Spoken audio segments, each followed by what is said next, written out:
ঝিনাইদহের মহেশপুরের এক তরুণ মতিয়ার রহমান সাগর জীবনের এক নতুন স্বপ্ন বুকে নিয়ে পাড়ি জমিয়েছিলেন আফ্রিকার দেশ লিবিয়ায়।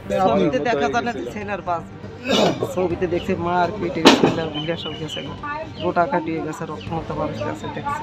কিন্তু সোনার হরিণ ধরা তো দূরের কথা, তার জীবনটাই হঠাৎ এক বিভীষিকাময় দুঃস্বপ্নে রূপ নেয়। লোভনীয় চাকরির আশায় তিনি নিজেই ধরা দেন দালালের ফাঁদে। তারপর শুরু হয় তার জীবন থেকে মৃত্যুর সীমারেখা ঘেঁষে বেঁচে ফেরার এক নির্মম অধ্যায়। আমার ছেলে যে বাড়িতে আসবে, আল্লাহ আমার ছেলের ফিরে আনছে, আল্লাহর রহমত আছে। মার বুকে মার ছেলে আইছে। 2023 সালে প্রায় 4 লাখ টাকা খরচ করে তিনি পৌঁছান লিবিয়ায়। সেখানে একটি প্রতিষ্ঠানে কাজ করার স্বপ্ন দেখেছিলেন, কিন্তু বাস্তবতা ছিল আরো ভয়ঙ্কর। তিনি বিক্রি হয়ে যান এক নিষ্ঠুর মাফিয়া চক্রের হাতে। বন্দী করা হয় অন্ধকার ঘরে, যেখানে তার সঙ্গী ছিল আরো 80 জন বাংলাদেশি তরুণ। ঠিক নেই, এখন আমার অর্থ সম্পদ যা আছে বেশি কিনে ছেলে বাঁচানোর জন্য আমার যতটুকু চেষ্টা ছিল, যা ছিল অর্থ সম্পদ সব বিক্রি করে দিয়ে ছেলে উদ্ধার করার ধান্দায় ছিলাম। তাও তো উদ্ধার হচ্ছে না। তারপরে ওদের হয়তো দয়া হওয়ার পরে হয়তো বা ছেড়েছে। আমার তো সম্পদ বেচা শেষ, টাকা দিয়েছে 32 লাখ, দেওয়ার পরেও ছেলে ছাড়ছে না। তারপরে ওদের আবেগ হয়েছে, ছেড়েছে। প্রতিদিন চলতো নির্মম নির্যাতন, লোহার রড, বৈদ্যুতিক শক আর লাঠির আঘাতে কুঁকড়ে যেত দেহ, ভেঙে পড়তো মন। পরিবারের কাছ থেকে মুক্তিপণ আদায়ের জন্য চালানো হতো এই পাশবিক বর্বরতা। দিনের পর দিন মৃত্যুর কাছাকাছি গিয়ে অবশেষে এমন অবস্থায় দাঁড়ায় যে দুর্বল সাগরকে মৃত ভেবে ফেলে রেখে চলে যায় পাচারকারীরা। প্রথম দিনে যখন আমাকে নিয়ে গেছে, প্রথম দিন থেকে আর কি মারধর শুরু, বাড়িতে ভিডিও কল দিয়ে দেখানো, আর আমার মুক্তিপণ চাই, যারা 25 লক্ষ টাকা মুক্তিপণ চায়। আর ওই দিন থেকে ভিডিও কলে বাড়ি দেখায় আর মানে মারধর করে। বাড়ি দেখানোর পরে এত টাকা একবারে দেওয়া সম্ভব হয়নি। প্রথমের দিকে আমি মানে অনেক মার খাইছি আর কি, অনেক মারছে আর কি। তারা কারেন্টের ওয়্যার, এসএস পাইপ, লাঠি, কিল, ঘুষি, লাঠি এগুলো তো আছে। খাবার দিত না, 3-4 দিন পরে একটা রুটি খাইতে দিত। কিন্তু ভাগ্য তখনও পুরোপুরি মুখ ফিরিয়ে নেননি। মৃত্যুর মুখ থেকে সাগর পৌঁছে যান ত্রিপোলির এক আত্মীয়ের কাছে। তার পরিবারের সহায়তায় যোগাযোগ হয় ব্রাকের সঙ্গে, যুক্ত হয় আন্তর্জাতিক সংস্থা IJM, IOM এবং যুক্তরাষ্ট্রের পররাষ্ট্র দপ্তরের trafficking in persons TIP office. তাই আমি আমার পরিবারকে জানাই যে আমার দালাল তো আমার সাথে এরকম করছে, আমার তো কাজ ভালো যায় না।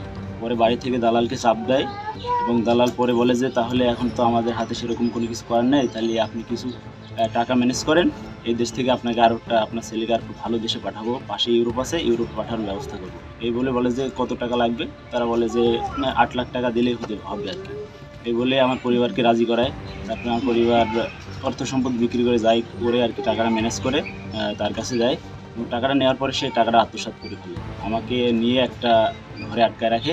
মানে 3 মাস মতো তাই সেই একই ঘরে আটকায় রাখার পরে বাড়ি থেকে যখন বলে যে আমার ছেলেকে পাঠাচ্ছেন না, কী অবস্থা, যখন পেশার পরে তার উপরে সে তখন আমাকে কী করে বিক্রি করে দেয় মাফিয়ার কাছে, দিয়ে সে পলাতক হয়ে যায়।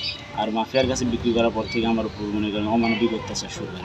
আইনি প্রক্রিয়া সম্পন্ন করে অবশেষে 9 জুলাই সকাল 7:30টায় বুরাক এয়ারলাইন্সের একটি ফ্লাইটে ঢাকায় ফিরে আসেন তিনি। তার সঙ্গে ছিলেন আরও 162 জন ফেরত আসা বাংলাদেশি।